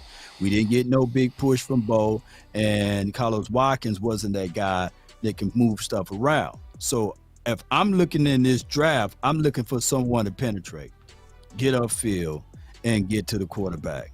My only knock on Mozzie, he got all of the strength in the world, but he got 6 tackles for loss in his career, a .5 sack. That's not moving the needle for me. And especially if you looking for a guy that can dominate on the run and stuff like that for the NFL level, these boys are bigger and stronger. And if those were your pedigrees and your stat lines for your mind in college, you're not finna go into the next level and just blow up all of a sudden. It's going to be 2 to 3 years for development. So I would rather look into this draft and get somebody that can penetrate, that can also 2-gap as well and stop the run and show me tackles for loss. I think one of the underrated stats for defensive linemen is tackle for loss. I think tackle for losses are just as valuable as sacks. Yep. Because it is you going beyond the LOS and you meeting that person there and you bringing them down to the ground. So if you don't have double digits, man, tackles for loss, I'm sitting here like saying, what are you doing? And if you don't have multiple sacks, come on, fam, as a defensive tackle, if you're not doing it consistently on that level, then what the world are you going to do when you get to the pro level? Yeah. It's going to take 2 or 3, maybe 4 years for you to develop, and we don't have time for that. There it is. Hold on, we need a light break, man. Y'all doing us bad on them lights, man. Get them lights up big. It's on you on that defensive line. Are you talking about specifically defensive tackle or just defensive line as a whole? Tackle, defensive tackle, big boy.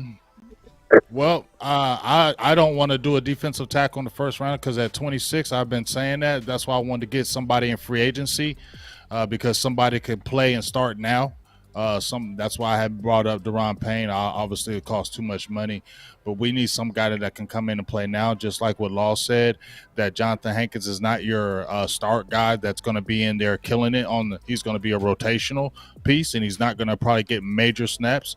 But I don't know if I see a guy at 26 that's going to come in and be able to do that. We've seen it time and time again. You just look at Bohanna. You drafted him in the 6th round, and he's still not there.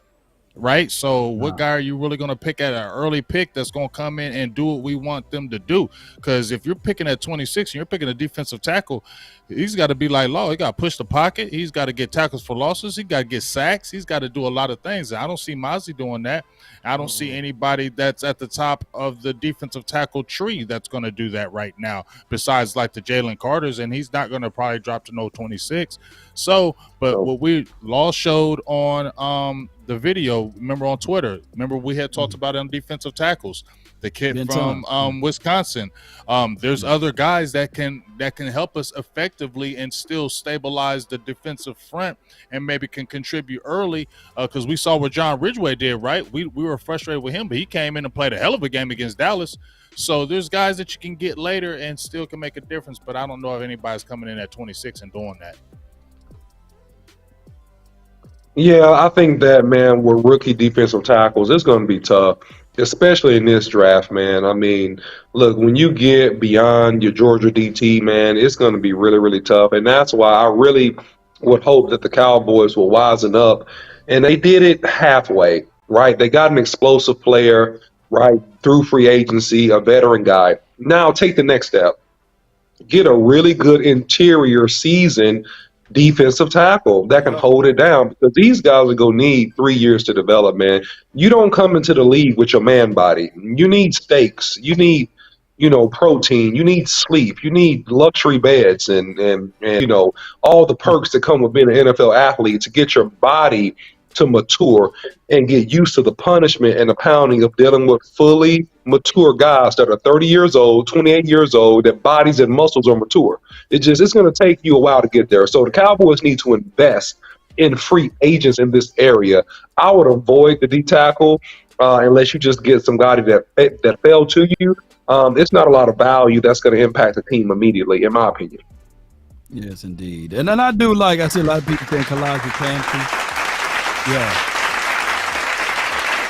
That would be my guy at 26 if they do decide to go grab somebody. If he's BPA, if he's the best player available, I think that his potentials could be up there like a John Randall. They even take pictures together right now. They working out together. And I'm not saying just because you're working with a guy or you being comparable to a guy that all of a sudden you are that guy, but I just see some traits in there that I can't just put a blind eye to it and close my ears and be deaf to it. So these guys still going to take some time. And here's my one flaw with Dan Quinn's system and scheme is his run support inside. I think that they like to what do you call that when you try to fabricate. They like to fabricate the pressure inside because they're not getting it with twist stunts. And if you look at Osa tape, he's not horrible against the run, but I think teams counter well with us and they caught us in the mix of twist stunting and they ran right up the gut. Running back is not a running back free until they get to the second level. So I need that to stop, Dan Quinn. I need for you to trust those big boys down inside, and when they're gasped, stop it. Carlos Watkins wasn't the answer last year. Jonathan Hankins, he gave us a good push, but he got hurt. Yes, we seen some explosiveness out of him, but he got tired. You know what I'm saying? So his max capability is 25 snaps. Outside of that, the law of diminishing rates of return steps in. Big Bo, yes, he can do his job a little bit, but I want him to push that pocket back like bologna when it's on a skillet. I want that, that bologna rise up, y'all. I need for that pocket to go back, man. So Big Bo, my eyes gonna be on you, dog. You know what I'm saying? You need to get a little bit stronger inside. You lost a little weight here and there. Yeah, that's cool. But if we're gonna get better in that department, like you said, OC, and like you said, Boss and Big Game James, you would have to use some money in free agency to get that guy that been around the corner before. Man. Ooh. Yeah. And I think you're right in a lot of ways, Law. Just real quick, boss. I mean, I agree with you. It's been a hole in our defense for a couple of years where we need to really address it, right? I'm just concerned about how we address it. Hankins is a possible answer, but you need a full-time starting guy that can give you at least 40 snaps, I think. And that's what we don't have right now. And that other teams with good guards and good push up front, they take advantage of it. Go ahead, boss. I love this commentary for y'all because y'all stole all the thunder that I was thinking. Literally, I have not too much to say because y'all said it all. Like almost. Let me think if I can think of anything else. But I will say this, man, on this subject. Yeah, and I think Law, you said the key parts, and I think the OC said the key parts. It takes way too long for most DTs to develop. It just does. Like Osa is an anomaly. The way that he broke out, that don't happen. You usually got to have a top 15 guy. Like the OC said, if you're not getting Carter, you likely Jalen Carter from Georgia, you likely not gonna get that guy that can come in and just change the game just on pure talent alone. You have to mature in those trenches. I think free agency is the way to go. It is the way to go. The good news is this is around the time you start getting the better deals too, because we passed the first and second week of free agency. Now people starting to get humble as we're approaching the draft. The draft is gonna, all the teams are starting to, they not calling you no more. they switch into the draft, they go get Yeah. through the draft, that's gonna drop your value some more. This is the time to shore up the trenches. I'm not falling for the malarkey. I'm not, and I'm not going to fall for the malarkey that the answer is gonna be in a rookie DT. I think that's crazy. If you go with a rookie DT, more than likely, and this is the sad part, I do feel like there's maybe one rookie that has the raw power to potentially come in and be an instant impact, and that is Massey Smith from Michigan. My problem with him is his motor is trash. I can't stand no player to where you gotta coach him to play fast. You know what I mean? I can't stand that. You know? I don't trust him. by far, I don't, by I far, don't he's trust the Massey. strongest. Yeah, He's the trust strongest Massey. guy. He got short arms too, though. His I don't stacking and trust him. disengaging is kind of terrible. But when he lands his jab inside, you moving back. You moving back. powerful. You see that. You can see the yeah. power, but I don't Yeah. trust him either, Big. Can you? I hate Break that. it down, motor. I mean, if you look at the history of Michigan, especially with defensive tackles, show me where they've been good in the NFL. I'm sorry, they're more edge players. They're better. They got corners, but middle guys in the middle, they don't really produce those type of guys. And if you watch them, just like you said, you don't get a lot of pressures. Yes, you can hold up the pocket, but we need guys. If you're going to draft at 26, you gotta get some sacks, dog. You got to be like a Vita Vea that can come in and really come in and smash you. Like he'll blow up that line and he's going to disrupt the whole daggone thing. Do I see Messi coming in doing that? I'm sorry, I don't. He's not coming in my opinion, blowing up lines of scrimmages, getting tackled for losses, making big plays like that. And if you're at 26, you're not investing that kind of pick on that player. You're not doing that. No. He'd be nice at 58. I'll be cool with like 58. And even I'd rather third round. Me too. That's sad to say, bro. And it's sad. Somebody say what the film say? The film say only 6 tackles for loss, or half of a sack. You know what I'm saying? So I look. I don't care what's about. Hey man, he blocked this run. He blocked the run. Well, how come Ben Ton in the same conference get 19 tackles for loss and almost 10 sacks the same conference with 2 forced fumbles? Same conference. So I don't get. I don't you get see the fumbles difference from him. Right, and you can see the difference. See the difference. I know my eyes not deceiving me. Nope. Now, granted, here's what I'm gonna say though. For You can see all the of the numbers, film though. aficionados, you know what I'm saying? Because the numbers speak for itself. And when I look back at the numbers and I present the film, I still see the more numbers on my side. So, when anybody want to hush with putting film side by side, come see me, because I'm the champ at this, by the way. So you are speaking to the what's going on over here? session. So when we talking about this, I look at the tape. My eyes are not deceiving me. So when I look at it, I'm not seeing the push on a consistent level. So granted, when he comes here to the Dallas Cowboys, yes, you will have the ability and the possibility to have Dan Quinn to help him out. And of course, you can look at it not as an isolated situation, but from what I can say, you better pick that man up in the second round or third. You better not go with the 26th pick. Third. Not third. Well, listen, I'm gonna just say something just real quick, man. When I was, working out and trying out for NFL teams and trying to get in the league and all that kind of stuff, I had an agent, and there's a famous Denver Bronco that we had the same agent, Max Sklerit, who played for the Denver Broncos and won a couple Super Bowls with John Elway. And I was just talking to him, and this is just, when I was, young, trying to do something football-wise. And he said this to me, and it stuck with me. And as I've observed football in the game, it's been true. I said, why do linemen struggle so much when they come into the league? And this is what he said. He said, man, the strength variance and the technique excellence is so vast. It takes them a couple years to catch up. The strength level is too much, and the technique excellence is stuff that these kids ain't never seen before, and they're playing against these guys. And so I'm just saying, man, based upon everything I've seen doing this podcast with Boss Cowboy, no offense to nobody in their evaluation, man, but unless you get a generational talent or somebody like, it's gonna be tough, man. It's gonna be tough to have a good impact and really come in and do something. And the problem is, it's not that it's wrong with developing. And the problem Right, true is, that. what organization do you go to? If you come to the Cowboys in the first 3 rounds, we have no patience. We're going to kill you. We're going to demolish you. If you don't give us something real good in the first couple of years, we are ready to off with your head, man. We're getting rid of you. We on to the next.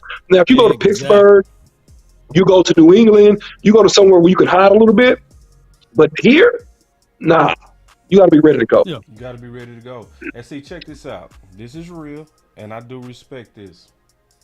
Somebody said, Okoye finna be mad y'all talking about his boy. So, if we all being honest, not many of us watch 10 games on any prospect. Okay? So, maybe I'm missing something on Massey. I'm open to be wrong. So I would sit down and I will call Okoye and I say, bro, what am I missing? You know what I'm saying? Because when I watched, and I might have watched the wrong games. That does happen. You might watch 3 games that's totally different than the 3 games that I watched when I was looking at a prospect, and we might see this guy totally different based on the games we watch. That could happen. So I will reach out to my homie, because this is one thing I do know about Okoye.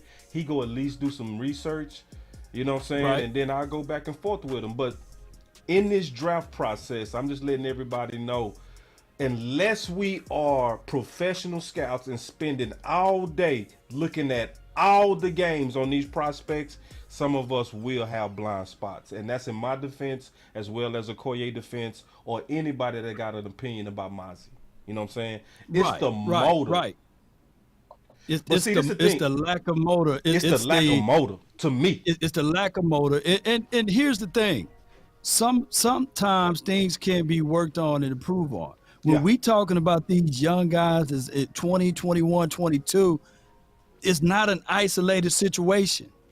When they come here to this particular team, coaches will put their hands on them. And then on top of that, for example, you will have a Parsons playing next to them, or you will have, dare I say, a Sam Williams, or you will have cover corners like a Trayvon Diggs or Gilly. So that will also mask some of the inefficiencies. So what we're saying here is that I want y'all to pump the brakes, because what will happen, we draft Mazzy, and then all of a sudden we're going to be expecting 4 or 5 sacks from the interior. Yep. We Just like are going to Tristan go Hill. ahead and compare him. I've seen people say, well, hey, he probably be better than Jordan Davis. Nah, man, y'all pump the God. brakes. You know what I'm Wait. saying? He's not even a Jordan Davis. You What? see? No. And Jordan Davis No. had good numbers, and then he got to the league, and then what we got out of what did the Eagles get out of Jordan Davis, right?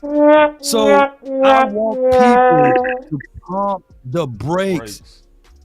Pump the brakes, and don't be looking only at one player. There's 5 or 6 other guys that could be in the same wheelhouse. I asked this and I raised this question earlier today. If the Cowboys selected Dayron Bland in the first round last year, how would you perceive him now? Oh, you say now? I would have been cool with it, but most of us would have been mad as hell on draft day, to be honest. My point exactly. I rest in peace. There it is. All right, so with these final words, I do want to let everybody know that the CBS board has changed. Okay, we're not going to talk about it today. We're going to talk about that on Thursday when we get into the draft content, but I do want to let you know they have updated it. So we go talk about that. It's interesting because some people have dropped, some people have rose. So that's interesting because this is one of the best boards out there as terms of one of the best predictors of what's getting ready to happen. We go prove that on the draft week too. We go show y'all that live. But my final word is to Jerry Jones, based on what I'm seeing so far. Jerry made us a promise coming out of the Senior Bowl, and I didn't forget. Offensively, you go back to what Mike used to run in Green Bay. It will be, I'm sure, with added nuances of the times, but more importantly, the personnel. He said he go change it based on the time, but most importantly, we go see different personnel. Based on their 30 visits, I don't think he lying. Just being honest. I think he was dead serious when he said it then. He was dead serious when he acquired Cook, and he looked like he dead serious because the troops from the Dallas Cowboys scouting community is being assigned. They going out to these guys pro days, they going out to these guys interviews, they visiting these guys, and these are top guys. There's no group that's being targeted like these receivers. I don't know if I quite like it, to be all the way honest. I feel like what I forgot who, I think it was D Shift. What D Shift said is perfectly how I see these guys. I see it as Diet Kool-Aid. I'm not drinking it. I don't feel like most of them first rounders are really true first round talents. I'm keeping it all the way honest, but I would accept it for Dak. I would celebrate. I would rock it. I'm also say this. For the most part, I think we have a great opportunity to return our offensive line into the days of dominance. I really want us to do that. I hate the mediocre idea that some people might be pushing to where you can go get you a starter or a starter guard. I want more than a starter guard. If you really start looking at the history of the Dallas Cowboys, we have been trying to replace Leary since 2016. And we've been putting Band-Aid starters at left guard since then that have not panned out. And we got the fruits of Band-Aid starter guards. We got the fruits of 4 years of Connor Williams. We got the fruits of McGovern, and we still looking for a left guard. At what point do we get real serious about returning us to the days of dominance where we had an offensive line that carried almost this whole team? Between 2014, 15, and 16, what carried those trash, bad defenses was the ability to control the line of scrimmage through our line and mainly our interior guys. It was Leary, it was Fredericks, it was Zach Martin. And I really want Dallas to go back to those days. I'm sick of the bougie talk, like we don't have to have one of the best offensive lines. I want one of the best offensive lines merged with this super defense. It makes sense. We need to stop being silly, and we need to really take that idea serious. Now, if we go with a receiver, I'm cool with it, but we need a quality left guard. Don't talk to me about not having no super good quality strong left guard, knowing we getting ready to go against Hargraves with San Fran. I'm not hearing it. Anybody that's looking at true matchup football should be taking our offensive line serious. I don't think it's being taken serious enough. That's my final word. Touche.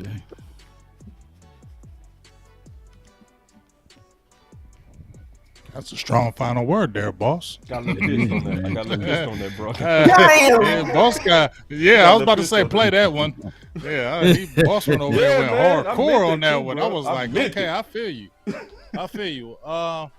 My final word is, I'm interested to see what's going to happen in the draft. I'm just interested to see what's going to happen in these first 4 rounds. A lot of talk with different positions, being thrown out there. Receiver, like you said, boss, offensive lineman, defensive line. So I'm just going to be interested to see how this draft falls. I want to see where the Cowboys really attack, and they really add to the draft. And then my last final word is this: boss is drinking the hell out of this Kool-Aid. Yep. You drinking this Kool-Aid? I'm not. So I'm gonna just go ahead and continue to say this that this is a playoff team. I feel good that we had 2 playoff years. This should be a playoff team, barring major injuries. This should be year 3 of playoffs. Feel me? Year 3 of playoffs. So I feel good. This is gonna be 3 straight years of playoffs. They did what we wanted. So now the talk is over. I want to see what we really gonna do now. That's my final word. What my Cowboys really gonna do? 3 years of playoffs. Bro, that sounds 3 years like of Kool-Aid playoffs. to me. That sounds like Kool-Aid to me. No, that's saying that we got a good team, bro. but I ain't drinking nothing. I'm saying we got a good Kool-Aid with. How would I be drinking Kool-Aid if we got the 3 years in a talent? row? Because you got the talent, you should Okay. be winning.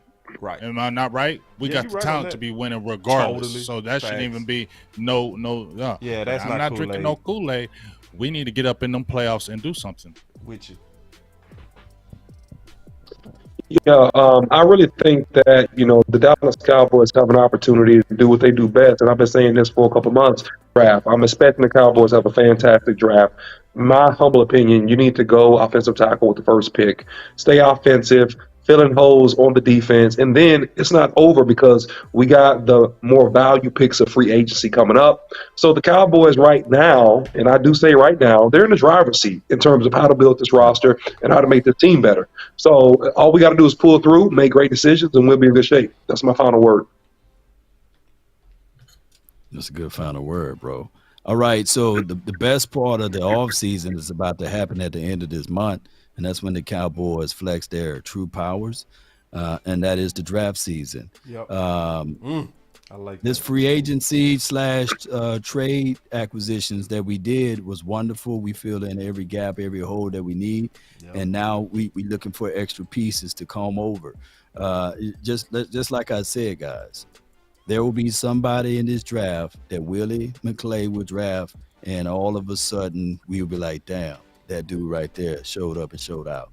And then there will be some obvious ones too that we would get in the earlier rounds, and they will make some type of news and noise. So these guys, they are not finished products. Everybody got something that they can learn and grow from, and I really like this team and around this time because we got this ability to help elevate. So let's not be tunnel vision with whoever we get. Yeah. Because the Cowboys know how to really shine with whoever they get. True. That's my thoughts. That's my final word. Let's get it. Let's get it, man. I think that was a very balanced final word. 3, 2, 1, drop it. And remember, you're listening to nothing but the best. Those grills drop it hard. Let's go. It's time to That's the final, baby. Another final word. Let's go, baby. Another final word. man. Thank you, OC. OC was pushing through some sickness, man. Appreciate that, OC. Yeah, I just wanna run it up. Can we check or something? I've been really in the field, let up. Yeah. I've been really in the field. Fire. Wish I love the feel lately. I just wanna run it up.